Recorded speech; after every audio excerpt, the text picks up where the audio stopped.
ஸ்ரீ ஸ்ரீ பரமஹம்ச யோகானந்தர். அறிந்ததும் அறியாததும். நாம் அறிந்ததை பற்றிய அறிவினாலும் அனுபவத்தினாலும் முழுவதுமாக அதனை தீர்த்து விடுகிறோம். பின்னர் நாம் அறியாதவற்றை கண்டறிவதற்கு திரும்புகிறோம். ஏனென்றால் நாம் அறிந்துள்ளவை நம்மை நிரந்தரமாக திருப்தி அடைய செய்வதில்லை. அது அப்படி செய்து விட்டிருந்தால் நாம் இந்த பூமியில் இவ்வளவு காலம் வாழ்ந்திருக்க மாட்டோம். அறிந்தவற்றில் நிரந்தர திருப்தி எதிர்காலத்தினை பற்றிய தொலைநோக்கு பார்வையின்மை, முன்னேறுவதற்கு எவ்வித முயற்சியும் இன்மை, ஆராய்ச்சிக்கான தொடக்க முயற்சியின்மை, உட்பொருளை விளக்குவதற்கான தூண்டுதலின்மை ஆகியவை மனிதகுலத்தின் தேக்க நிலையையும் அதனால் அழிவையும் குறிப்பிட்டிருக்கும். அறிந்தது மற்றும் அறியாதது இந்த பதங்கள் ஒன்றுக்கொன்றை சார்பானவை. காட்டு மிராண்டிகளுக்கு தெரியாதது நமக்கு தெரிந்ததாக இருக்கின்றது. வாழ்க்கை என்னும் சங்கிலியில் இவை இரண்டும் இணைப்புகளாகும்.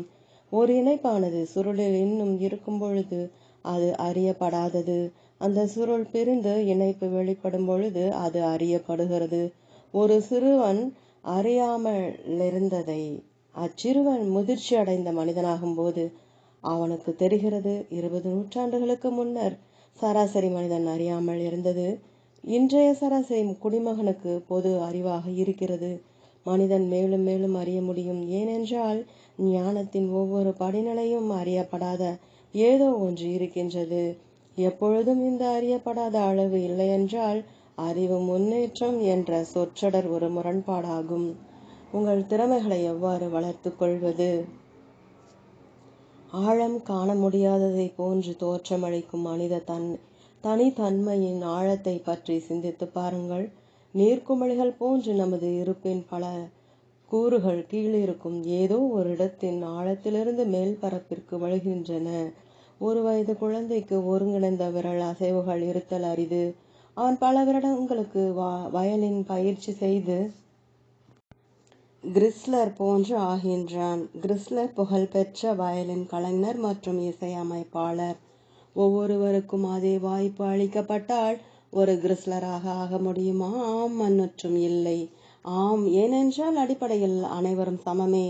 எனவே உண்மையில் ஒருவர் வேறு எவரையும் போன்று செயலாற்றல் நிறைந்தவராக ஆக முடியும். அனைவரிடத்திலும் ஆன்மாவின் எல்லையற்ற சாத்தியக்கூறுகள் ஒரே மாதிரியாக உள்ளன. இல்லை, ஏனென்றால் அந்த சாத்தியக்கூறுகள் நிகழ்வுகளாக வெளிப்படுவதற்கு கால அவகாசம் தேவை. பல வருட பயிற்சியின் பிறகும் ஒருவர் வயலின் மீது இன்னும் கீறி கொண்டிருந்தால் அவர் கிறிஸ்லராக மாறுவதற்கு அநேகமாக பல பிறவிகளாகும். திறமை என்பது ஒருவருடன் கூட பிறந்த தெரியாத விஷயம். அது முழு வளர்ச்சி அடையாமல் கூட இருக்கலாம். பயிற்சி ஏற்கனவே உள்ளிருக்கும் திறமையை வெளிக்கொணர்கிறது. அங்கு ஏற்கனவே விதைகள் இல்லை என்றால் அது முளை குருத்துகளை வெளிக்கொணர முடியாது. பயிற்சியானது விதைக்கு ஒரு செடியாக வளர்வதற்கு ஊக்கமளிப்பதோடு மட்டுமல்லாமல் பண்படுத்துவதன் மூலமாக விதையின் தரத்தை மேம்படுத்துகின்ற கூடுதல் தகுதியையும் பெற்றுள்ளது. மேம்படுத்தப்பட்ட விதை கூடுதலான வளர்ச்சிக்கு வழிகோலுகின்றது. இவ்வாறாக பயிற்சியின் மூலம் திறமை மேம்படுத்தப்படும் பொழுது அது கூடுதலான சாதனைக்கு தந்தையாக ஆகின்றது. திறமையை முழுமையாக வெளிப்பட செய்வதற்கு பயிற்சியின் முக்கியத்துவத்தை அது நிரூபிப்பதை போன்று திறமையை வளர்ச்சியடை செய்ய முடியும் என்ற உண்மை அதனுடைய ஆற்றலின் உள்ளார்ந்த தன்மையை நிரூபிக்கின்றது. திறமை பல வழிகளில் வெளிப்படுகின்றது. இவற்றை ஒரு மனிதனின் தனித்துவம் முழுவதுமாக வெளிப்படும் வரை அதன் வளர்ச்சியின் நிலைகளில் நாம் காணலாம். இந்த உலகிற்கு வரும் ஒவ்வொரு மனிதனும் தன்னுள் தன் வாழ்வை பற்றிய ஒரு பொது வரைபடத்தை கொண்டு வருகின்றான். அதில் அடங்கியுள்ள விவரங்களை தனது வாழ்நாள் முழுவதும் பூர்த்தி செய்து வருகிறான். நெடுஞ்சாலைகள் மற்றும் சில கிளை சாலைகள் ஏற்கனவே அவன் பிறக்கும் பொழுதே அந்த வரைபடத்தில் இருக்கின்றன. இவை முற்பிறவிகளிலிருந்து அவன் தன்னுடன் கொண்டு வருகின்ற பண்பு கூறுகளாகும். அவன் அவற்றை தன்னுடைய அடிப்படை இயல்பாக ஏற்றுக்கொள்கின்றான். அதன் பிறகு அவற்றை நடைபாதைகளுடன் இணைத்து சில கூடுதல் கிளைச்சாலைகளை உருவாக்குகின்றான். அவனுக்கு உண்மையான வலிமை வாய்ந்த உந்து சக்தி இருக்கும் பட்சத்தில் சில சமயங்களில் நெடுஞ்சாலைகளை அவற்றின் வரையறுக்கப்பட்ட எல்லைகளை தாண்டியும் கூட நீடிக்கின்றான்.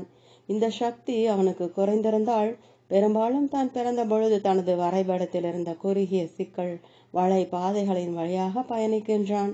மேலும் அவன் தனது தற்போதைய தினசரி வாழ்க்கையில் வரைந்துள்ள சில புதிய பாதைகளிலும் பயணிக்கின்றான். அதற்கு மேல் அவன் தன்னை சாதித்துக் கொள்வதற்கு முயல்வதில்லை. அவன் ஒரு சாதாரண மனிதன். ஆனால் அவனால் என்றென்றும் அவ்வாறு எல்லைக்குள் கட்டுப்படுத்தப்பட்டு இருக்க முடியாது. அவன் என்றுமே சாதாரணமாகவே இருக்க முடியாது. அவன் விரிவடைந்தே தீர வேண்டும். அவன் புதிய பிரதேசங்களை நோக்கி பயணித்தே தீர வேண்டும். பரிணாம வளர்ச்சியின் பிரபஞ்ச விதி அவனை இளைப்பாற விடாது. சிறிது காலம் அவன் செயலற்று இருக்கலாம். ஆனால் ஆன்ம வளர்ச்சியிலும் விதிமுறை நிரந்தரமாக செயல் துடிப்புடனேயே இருக்கின்றது. இறைவன் எப்பொழுதும் தன் வேலையை செய்து கொண்டு இருக்கின்றான். அவனுடைய செயலின்மை அல்லது உறக்கம் பிரபஞ்சத்திற்கு அழிவை ஏற்படுத்தும். அவன் தன்னுடைய விதிமுறையின் லோகாயத ரீதியான செயல்பாட்டின் மூலம் ஆர்வமற்ற மனிதனை சரியான திசையில் திருப்புவதற்கும் ஆக்கப்பூர்வமான செயலுடன் முன்னோக்கி செல்வதற்கும் முதலில் அன்புடன் இணங்க வைக்கின்ற சூழ்நிலைகளை உருவாக்குவான். அவன் அவற்றை செவிமடுக்காவிட்டால் இறைவன் அவன் தன்னுடைய இழிநிலையிலிருந்து வெளியேறுவதற்கு தனது வாழ்க்கையையே பணயம் வைத்து முன்னேற்றம், உண்மையான மகிழ்ச்சி ஆகியவற்றை நோக்கிய சரியான பாதையில் மன உறுதியோடு செல்லும் வரையிலும் அவனுடைய மூட செயல்களுக்காக அவனை இடுகாட்டில் உழலும்படி விட்டுவிட வேண்டியிருக்கும். உங்களை தனித்தன்மை வாய்ந்தவராக்கும் இயல்புகளை அறிந்து கொள்ளுங்கள். எல்லாவற்றிற்கும் மேலாக உங்களுக்கு நீங்கள் தெரிந்து கொள்ளுங்கள். இந்த கூற்று ஷேக்ஸ்பியரின் ஹாம்லெட் நாடகத்தில் போலோனியஸ் ஆல் கூறப்பட்ட புகழ்பெற்ற பட்டியலின் உச்சகட்ட காட்சியாகும். சுருக்கமாக கூறினால் இது தங்களுக்கே நீங்கள் நேர்மையானவராக இருக்க வேண்டும் என பொருள்படும். உள்ளுக்குள் தவறென உணர்கின்ற எதையும் செய்யாதீர்கள்.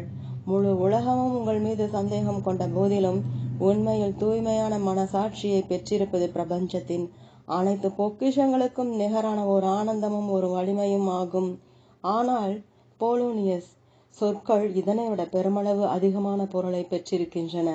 மனசாட்சி என்பது நாம் கவனிக்க வேண்டிய நம்முடைய ஒரே ஒரு துணை மட்டுமல்ல, வேறு பலவும் கூட இருக்கின்றன. எட்டி பார்க்கும் இச்சைகளின் கூட்டம், அரை தூக்க இயல்புகளின் குழு, உயிர் துடுப்புடன் உள்ள ஆசைகளின் தொகுப்பு ஆகியவற்றால் இந்திரன் உருவாக்கப்பட்டுள்ளது.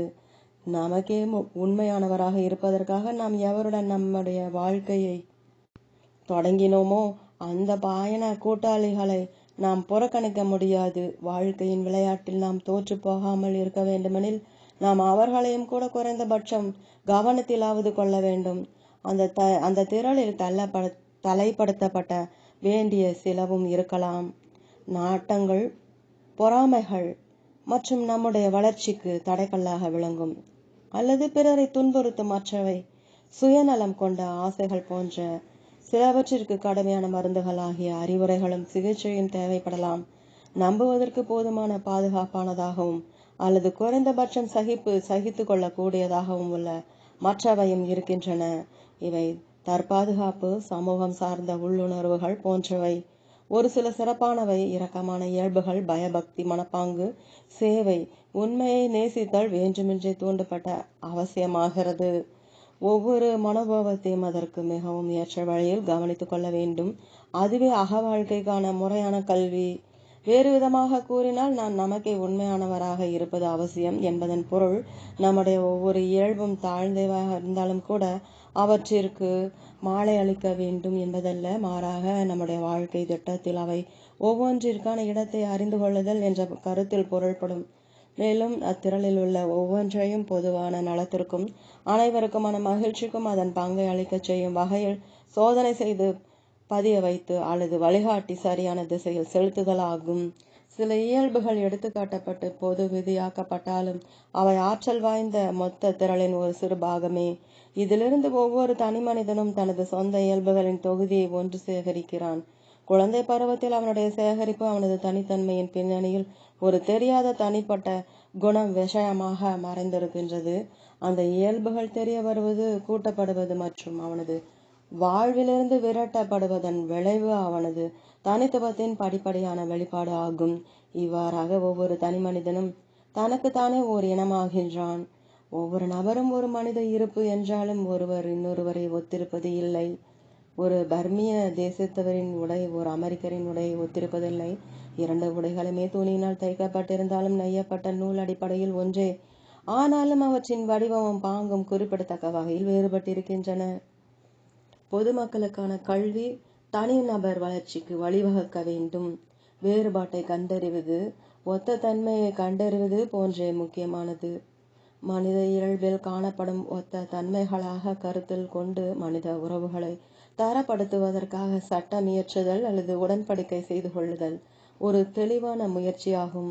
ஒவ்வொரு மனிதனும் முற்றிலும் மற்ற ஒவ்வொருடமிருந்தும் வேறுபட்டிருந்தால், அவர்களிடம் பொதுவான ஒரு விஷயம் கூட இல்லாமல் இருந்தால், அனைவருக்கும் அல்லது குழுவில் உள்ள பெரும்பான்மையானவருக்கும் பொருந்தக்கூடிய சட்டத்தை செயலாக்க முடியாது. மேலும் கட்டுப்படுத்தக்கூடிய எந்த ஒப்பந்தத்திலும் நியாயம் இருக்காது.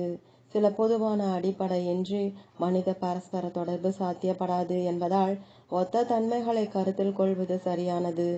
அதே சமயம் வேறுபாடுகளையும் கருத்தில் கொள்ள வேண்டும். நவீன நாகரிகம் அதனுடைய புதிய கண்டுபிடிப்புகள், வெளிப்படுத்தப்பட்டவை மற்றும் பரந்து விரிந்த தொடர்புகளுடன் அதன் அரசாங்க முறைகள் மற்றும் புத்தகங்கள், செய்தித்தாள்கள், வானொலி ஆகிய பண்பாட்டை பிரபலப்படுத்தும் சாதனங்களுடன், போக்குவரத்து மற்றும் வணிகத்தின் பரந்து விரிந்த உயிர்நாடி போன்ற சாலை முறைகளுடன் மனித இனத்தின் தர அளவுபடுத்துதலை சார்ந்தே அமைந்திருக்கின்றது. ஆளுமைகளை விட சமநிலை முக்கியமானது. விதிவிலக்கை விட சராசரி மிகவும் முக்கியமானது. இடைப்பட்ட மற்றும் இரண்டும் புராதன காலங்களில் ஆளுமைகள் சமநிலையை மறைத்தன. சராசரியை விதிவிலக்கு விஞ்சி நின்றது. மொத்த அறிவுத்திறனின் அளவு இன்றைய நிலையை விட குறைவாக இருந்தது. ஆனால் ஒவ்வொரு காலத்திலும் நியூட்டன், மில்டன் ஆகியோர் அவர்களுடைய காலகட்டத்தில் இருந்தது போல உயர்ந்து நின்ற ஆளுமைகளும் இருந்திருக்கின்றனர். அறியாமை மற்றும் கல்வி அறிவற்ற பலரில் ஒரு சாலமன் மற்றும் ஒரு ஷேக்ஸ்பியர் தான் இருந்தனர். இப்பொழுது சராசரி மனிதனை பண்பாட்டின் விரும்பத்தக்க அளவிற்கு உயர்த்துவதற்கு முன்னே போதையும் விட அதிக முயற்சிகள் மேற்கொள்ளப்படுகின்றன. ஆனால் புத்திசாலியை சாதாரணமானவர்களை நெருக்கமான ஆடைக்குள் முடக்கி வைக்கின்ற ஆபத்து எப்பொழுதும் சேர்ந்தே இருக்கிறது. சமநிலை அல்லது விதிவிலக்கை வலியுறுத்தல் ஆகிய இரண்டு கருத்துகளிலும் ஒரு சிறிது நன்மை இருக்கிறது. ஒன்று சாதாரணமான மக்கள் கூட்டத்தை மேம்படுத்துவதை ஊக்குவிக்கின்றது, மற்றொன்று திறமையானவர்களை மக்கள் போற்ற செய்கின்றது. ஒரு மகிழ்ச்சியான இடைநிலை சிறந்தது. ஒத்த தன்மையின் அளவு எவ்வளவு உயர்ந்ததாக இருந்த போதிலும் அனைவரும் ஒன்று போல செய்ய முயல்வதும், விதிவிலக்கான புத்திசாலிகளின் தவறுகளை புறக்கணிப்பதும், சராசரியை ஒதுக்கி விதிவிலக்கானவர்களை மட்டுமே வளர விடுவோம் அளவிற்கு முட்டாள்தனமானதாகும். நம்முடைய கருத்திற்கு மீண்டும் திரும்புவோம். ஒத்த தன்மைகளை கவனித்தல் நல்லதாக இருக்கலாம். மனித மனதை தரப்படுத்துதல் அந்த தரம் உயர்ந்ததாக இருந்தால் ஓரளவு நியாயமாகலாம். ஆனால் கற்றுக்கொள்பவர்களின் தனி பண்புகளில் உள்ள வேற்றுமைகளை புறக்கணித்துவிட்டு கல்வி முறைகளையோ அல்லது பயிற்சி அளித்தலையோ தரப்படுத்துதல் மிகவும் வருத்தம் அளிக்கக்கூடிய உளவியல் ரீதியான குற்றமாகும். மக்களிடையே உள்ள ஒத்த தன்மைகளின் காரணமாக ஒரு குறிப்பிட்ட அளவிற்கு கல்வி முறையை பொறுத்தவரை சில நிர்ணயிக்கப்பட்ட தரங்களை பயன்படுத்தலாம். ஆனால் கல்வி அவ்வாறு நிர்ணயிக்கப்பட்ட தரங்களுக்கான அளவை தாண்டி எடுத்து செல்லப்படும் பொழுது அந்த தரத்தினை காக்கும் பொருட்டு நாம் மனிதர்களுக்கு மன நெருக்கடி கொடுக்கிறோம். சராசரிக்கும் கீழே உள்ள குழந்தைகளை சராசரி அளவிற்கு கொண்டு வருவதற்கான முயற்சியில் ஒரு ஆசிரியர் புத்திசாலி மாணவர்களின் வளர்ச்சியை குறைத்துவிட நேரலாம். பொது கல்வியை பற்றி எது உண்மையானதோ அது அக உளவியல் ரீதியான பயிற்சிக்கும் உண்மையானது. ஆன்மீக வளர்ச்சியை மேம்படுத்த மாறுதலே இல்லாத ஒரே மாதிரியான வழிமுறை எதுவும் இல்லை. ஆன்மீகவாதிகளாக இல்லாதவர்களை ஒரு மோட்டாரை திருப்புவதன் மூலம் ஆத்ம அனுபூதி அடைந்த ஆன்மாக்களாக மாற்றக்கூடிய ஆன்மீக அறவை ஆலைகள் எதுவும் இல்லை. மாறுதலற்ற ஆலோசனைகள், தரமாக்கப்பட்ட ஆன்மீக அறிவுரைகளாகிய பயபக்தியுடன் இரு, பொறுமையாக இரு, மனநிறைவுடன் இரு, சுய கட்டுப்பாடுடன் இரு, தியானித்து கொண்டிரு போன்றவற்றிற்கு ஏற்றபடி ஒவ்வொருவரும் சரியான பாதையில் பயணிக்க துவங்கியவுடன் தங்களுடைய சொந்த முக்திக்கு தங்களுக்குள் இருந்து வரும் குறிப்புகளுக்கு ஏற்றவாறு பணியாற்ற வேண்டும். ஒருவருடன் பிறந்த சுபாவங்கள் எல்லாவற்றையும் வெவ்வேறு மனிதர்களில் சிறிது வெவ்வேறு விதமாக கையாளுவது தேவைப்படுகிறது. சில மனநாட்டங்களுக்கு கடிவாளமிட வேண்டும், சிலவற்றை பொறுத்து கொள்ள வேண்டும், சிலவற்றை மேம்படுத்த வேண்டும், சிலவற்றிற்கு சிறிதளவு தீனியிட வேண்டும், சிலவற்றிற்கு பட்டினி போட வேண்டும். ஆகவே ஒவ்வொரு தனி மனிதரின் விஷயத்திலும் உபயோகப்படும் இந்த புத்தி நிச்சயமாக அவர் பெற்றிருக்கும் குணங்களின் தொகுதிக்கேற்ப மாறுபடும். கடந்த கால ஆசைகளை நிகழ்கால இயல்புகளை உருவாக்குகின்றன. ஒரு மனிதனில் உள்ள இயல்பின் மூலம் எது? இந்த பிறவியிலோ அல்லது ஒரு முற்பிறவியிலோ அவன் ஏற்படுத்தி கொண்ட ஒரு உணர்வு பூர்வமான ஆசையைதான். உங்களுக்கு மறுபிறவியில் நம்பிக்கை இல்லாவிட்டால், ஒருவேளை நீங்கள் நம்பாவிட்டால், மனிதர்களின் நிலைமைகளிலும் திறமைகளிலும் உள்ள முரண்பாடுகளை பற்றி எந்த திருப்திகரமான விளக்கத்தையும் தருவது நிச்சயமாக உங்களுக்கு இதம் அளிக்காது. பிறகு நீங்கள் உங்கள் முன்னோர்களின் ஆசைகளை பரம்பரை இயல்புகளாக உங்களுக்குள் படிந்துள்ளதாக குறை கூற வேண்டி வரும். இந்த பிந்தைய விளக்கம் நிச்சயமாக முழு திருப்திகரமானதாக இல்லை. உள்ளார்ந்த திறமைகள் அல்லது இயல்புகளுக்கு பயிற்சி அளிப்பது அவற்றின் தாக்கத்தில் சாத்திய கூற்றினை அதிகமாக்குகின்றது. சாதுரிய திறமையை தனது இயல்பில் ஆழமாக பதிக்க பெற்றுள்ள ஒரு மனிதன் ஒரு சாதுரியசாலியாகவே இருப்பான். அவன் சக ஊழியர்களுடனோ அல்லது தனது குடும்ப உறுப்பினர்களுடனோ நடவடிக்கைகளில் தொடர்பு கொண்டுள்ள ஒரு சாதாரண தொழிலாளியாக இருந்தாலும் சரி, அல்லது தேர்ந்தெடுக்கப்பட்ட மனிதர்களை கொண்ட ஒரு குழுவில் ஒருவராகவோ, சட்டமன்ற உறுப்பினராக அல்லது சர்வதேச அமைதி கலந்துரையாடலில் முழு அதிகாரம் கொண்ட அதிகாரியாக இருந்தாலும் சரி, கல்வி அல்லது அரசியல் பயிற்சி மற்றும் வாய்ப்பு அவனுடன் பிறந்த சாதுரிய தன்மையை கூர்மைப்படுத்தி அதன் பயன்பாட்டின் வாய்ப்பை விரிவடைய மட்டுமே செய்கின்றன. வெவ்வேறு மனிதர்களிடையே உள்ள வேறுபட்ட திறமை தகுதியில் அளவுகளில் உள்ள வேறுபாடுகள் பயிற்சியின் மூலம் அதிகரிக்கப்பட்ட போதிலும், பயிற்சியினுடைய வாய்ப்பின் காரணமாக மட்டுமே அல்லாமல் அந்த திறமையை பிறவியிலிருந்தே பெற்றிருப்பதையும் அதன் முந்தைய வளர்ச்சியின் அளவினையும் கூட சார்ந்திருக்கின்றது. நாம் என்னவாக மாற வேண்டுமோ அதற்கான விதைகள் தங்கி இருக்கும் நம் அகத்தை மாறுதல் ஏற்பட சாத்தியமே இல்லாமல் போனால், நமது இயல்பின் அறியப்படாத பாகத்தை நம்மால் மாற்றியமைக்க இயலாது. நாம் என்னவாக ஆக வேண்டுமோ அதற்கு தாக்கத்தை உண்டு பண்ண நமக்கு வாய்ப்பு இருக்கின்றது. நமது இந்த அறியப்படாத பாகத்தின் வளர்ச்சியை தூண்டிவிடுவதோ அல்லது முடக்கி விடுவதோ ஆரம்பகால பயிற்சிகளை அதிகமாக பொறுத்திருக்கிறது. விதைகள் தங்களுடைய முளைத்தல், தூதுவர்களை வெளியிடும் பொழுது உரமிடுதல், களை பறித்தல், நிலத்தை பண்படுத்துதல், நீர் பாய்ச்சுதல், பாதுகாப்பு வேலி அமைத்தல் ஆகியவற்றை நாம் கவனித்துக் கொள்ள வேண்டும். நாம் தேவையற்ற வளர்ச்சியை கழித்து முழுவதுமாக களைந்தறிய வேண்டும். நம் வாழ்க்கை தோட்டத்தின் பழங்கள் அவற்றை வளர்ப்பதில் நாம் எவ்வாறு கவனம் செலுத்துகிறோம் என்பதை பொறுத்து அவை பெரியதாகவோ சிறியதாகவோ அல்லது நடுத்தரமாகவோ ஆரோக்கியமாகவோ அல்லது நோயுற்றோ இருக்கும். அதே அளவுதான் மனித சுதந்திரத்தின் வாய்ப்பிற்குள்ளும் அடங்கியுள்ளது. நாம் நம்முடைய சுதந்திர விருப்ப தேர்வு செயல்களை சிறந்த முறையில் பயன்படுத்தினால் வெளிப்புற பலன்கள் விரும்பத்தக்கதாக இருக்கும். மேலும் நம் இயல்பின் அறியப்படாத பாகத்தின் புதிய இன்னும் சிறந்த விதைகள் கூட சேகரிக்கப்படுகின்றன. அவை முறையே வாழ்க்கையின் எதிர்காலத்தில் தெரிந்த வெளிப்பாடுகளை நிர்ணயிக்கின்றன. நாம் எந்த அளவிற்கு விருப்ப சுதந்திரம் பெற்றிருக்கிறோம்? ஃப்ரீவில். மனிதன் இறைவனின் பிரதிபிம்பத்தில் உருவாக்கப்பட்டிருந்த போதிலும் ஏதோ ஒரு வகையில் அவனுடைய கட்டமைப்பில் அதிக அளவு அந்நிய பொருட்கள் உள்ளன. அவன் இறைவனின் அரியணைக்கு அருகில் ஓர் இடத்திற்கான உரிமையை பெறுவதற்கு முன்பாக அவற்றை மாற்றி வேறொன்றை கொண்டு நிரப்ப வேண்டும், அல்லது ஆன்மீக ரீதியாக ரசவாதம் செய்ய வேண்டும். நம்முடைய மனித இயல்புகளை அந்நிய பொருட்கள், அவையே நம்மை சுற்றுச்சூழல்களுடனும் சூழ்நிலைகளுடனும் நம் விதிக்கு நம்மை தள்ளிவிடுகின்றன. இத்தகைய மன சார்புகளுக்காக இல்லாவிடின் ஏன் ஒவ்வொரு மனிதனும் வெவ்வேறு விதமான சூழல்களை ஒரு கவருகிறான் என்பதற்கு ஓர் அர்த்தமும் இருக்காது. உண்மையில் மாற்ற முடியாத விதிமுறையின்படி நம்முடைய இயல்புகள் நம்முடைய நண்பர்களையும் சூழல்களையும் பெரும்பாலும் கவர்ந்திழுக்கின்றன.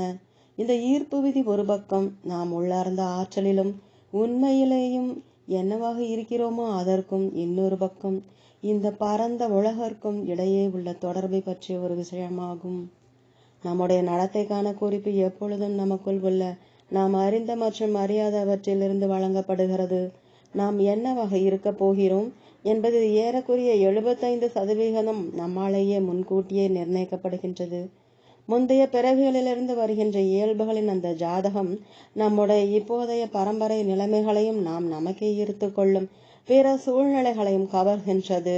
ஊழ்விளையின் நம்பிக்கை உள்ளவர்களும் அறியாதவற்றை கணிக்க முயலுகின்ற திறமையற்ற ஜோதிடர்களும் வாழ்க்கை 100% முன்பாகவே நிர்ணயிக்கப்படுகிறது மற்றும் ஜாதகத்தின் மூலம் கணிக்கலாம், குறிக்கப்பட முடியும் என்ற தங்களது நம்பிக்கையில் பெரும் தவறிழைக்கிறார்கள்.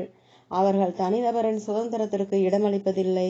தன்னையே இந்த வழியிலோ அல்லது அந்த வழியிலோ மாற்றி அமைத்துக் கொள்வதற்கான சுதந்திர விருப்ப தேர்வு ஃப்ரீவில், அத்துடன் செயலின் இரு வழிகளுக்கிடையே ஒன்றை முடிவு செய்வதற்கான சுதந்திர விருப்ப தேர்வு. பெரும்பாலான விஷயங்களில் மனிதனின் விருப்ப சுதந்திரம் என்பது புறத்தில் சுதந்திரமாக இருப்பது போல தோன்றினாலும் அது கடந்த கால இயல்புகளால் கட்டுண்டு அடிமை நிலையை விட அதிகமாக வேறு ஒன்றுமில்லை.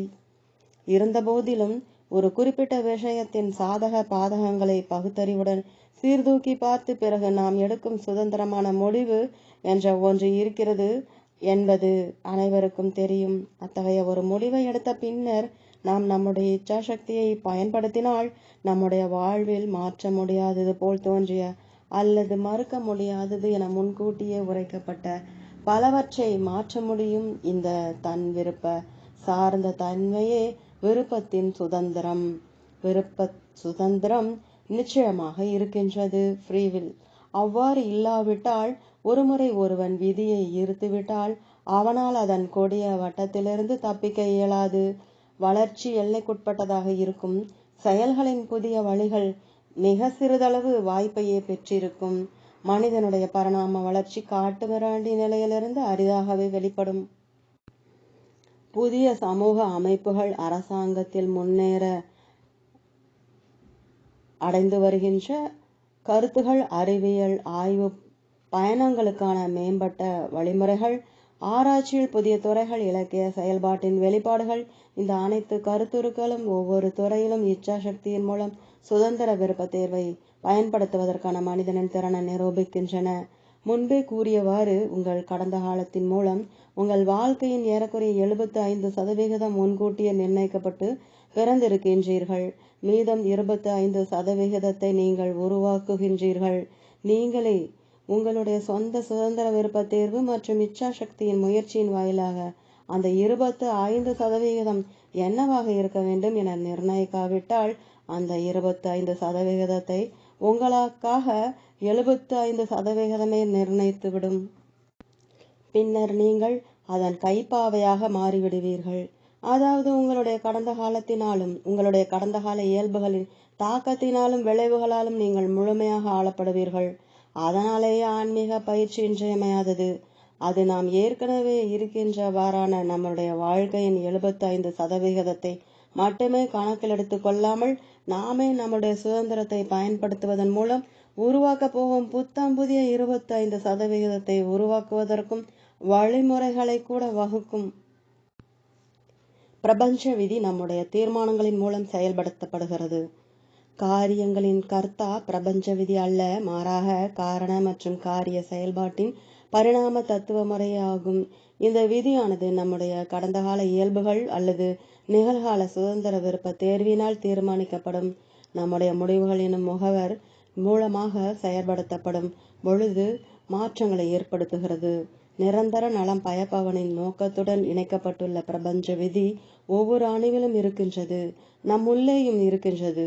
இதுதான் கடந்த கால தவறுகளிலிருந்து கற்றுக்கொள்ளவும் என்றுமே நீடித்திருக்கும் நல்ல விளைவுகளை ஏற்படுத்துகின்ற அந்த ஆக்கப்பூர்வமான காரணங்களை துவக்குவதற்கு நமது சுதந்திர விருப்ப தேர்வு மற்றும் இச்சாசக்தியை பயன்படுத்தவும் நம்மை உள்ளார்ந்து தூண்டுகிறது. தானாகவே நாம் செய்கின்றவை காரண காரிய விதிமுறையின் முன்கூட்டியே நிர்ணயிக்கப்பட்டுள்ள எல்லைக்குள்ளேயே உள்ளன. அதாவது மனோரீதியான அல்லது உடல் ரீதியான பழக்க வழக்கங்கள் நம்முடைய நடத்தையை தீர்மானிக்கும் பொழுது பழக்க வழக்கம் காரணமாகின்றது. நமது நிபந்தனைக்குட்பட்ட மறுமொழி காரியமாகின்றது. சுதந்திர விருப்ப தேர்வின் மூலம் தீர்மானிக்கப்பட்டு ஒரு தெளிவான உள்நோக்கத்துடன் நாம் செய்வது எதுவும் இறுதி காரணத்தின் எல்லைக்குள்ளேயே இருக்கின்றது. நாம் ஒரு குறிக்கோளை மெய்யாக்குதல் அல்லது ஒரு பொருளை அடைதல் போன்ற தொலைதூர நோக்கத்தை பற்றிய முன்னறிவுக்கு பொருந்துமாறு செயல்பட்டு இலக்கை அடைவதற்கான ஒரு உபாயமாக செயல்படுத்துவதற்காக நமது பழக்கங்களையும் இச்சாசக்தியால் துவக்கப்பட்ட செயல்களையும் அடக்கி உபயோகிக்கும் பொழுது நாம் இறுதி காரணத்திற்கேற்ப செயலாற்றுகிறோம். ஒவ்வொரு நோக்கமும் ஒரு இறுதி காரணம். மற்றும் ஒவ்வொரு இறுதி காரணமும் சாதாரண காரண காரிய வரிசையை துவக்குகிறது. ஜனாதிபதி வில்சன் உலக அமைதியை விரும்பினார். அவர் கப்பல் ஏறி கடல் கடந்து பிரான்சை அடைந்து தன்னுடைய 14 கருத்துக்களை கூறினார். உலக அமைதி என்ற எண்ணமே இறுதி காரணம் அல்லது நோக்கம்.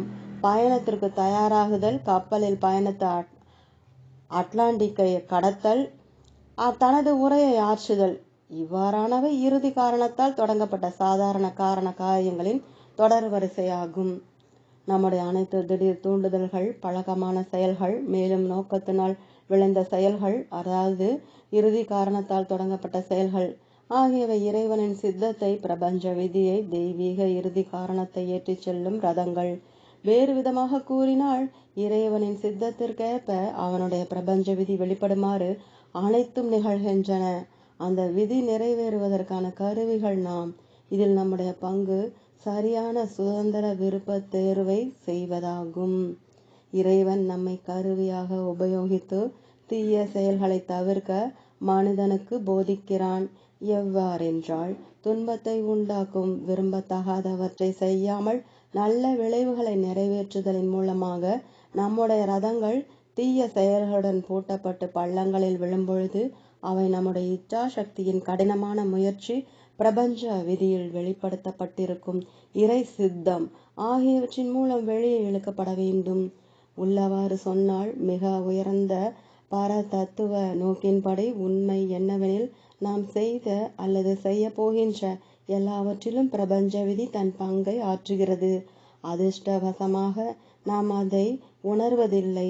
நாம் நம்முடைய பக்குவமற்ற ஞானத்தினால் பிரபஞ்சத்தை நிர்வகிக்கும் அந்த மாபெரும் புதிரை ஆழம் காண முயன்றால், நமது மன கட்டமைப்பின் மீது விழும் சுயமாக தூண்டப்பட்ட மரண அடிகளால் நாம் முடமாகி விடுவோம்.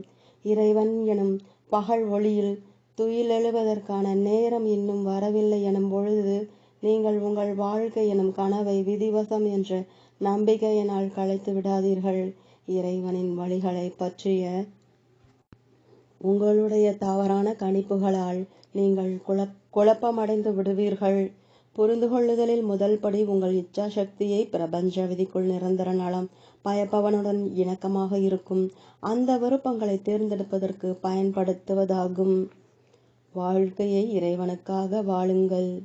நீங்கள் இறைவனுக்காக அல்லாமல் வாழ்க்கைக்காகவே வாழும் பொழுது அதன் ஒவ்வொரு வினாடியிலும் அவனுக்கு கடன்படுகிறீர்கள். அந்த கடமை நாளுக்கு நாள் அதிகரித்து குவியலாகிறது. பரம்பொருளாகிய இறைவனுடைய பொதுவாக அறியப்படாத வங்கியிலிருந்து கடன் அவனுக்கான உங்களுடைய கடனை அடைத்து விடுங்கள். நீங்கள் கேட்டவுடனேயே பெற முடியும். அத்துடன் வட்டிக்கான கோரிக்கையை செலுத்துவதற்கு தொல்லைக்குட்படுத்தப்பட மாட்டீர்கள். இந்த ஒரு வங்கி மட்டுமே கடனும் அளித்து கடன் வாங்கியவர்களை வட்டியை பற்றி வற்புறுத்தி கவலை கொள்ள வைக்காதது. ஏனென்றால் பிரபஞ்ச வங்கி தன்னுடைய சொத்தான இந்த உலகத்தின் நன்மைக்காகவும் அதில் குடியிருப்பவர்களை காக்கும் பொருட்டும் முதலீடு செய்ய எப்பொழுதுமே தயாராக இருக்கின்றது. இந்த வகையான வங்கியை இறைவனை தவிர வேறு எவரும் அனுமதிப்பதில்லை.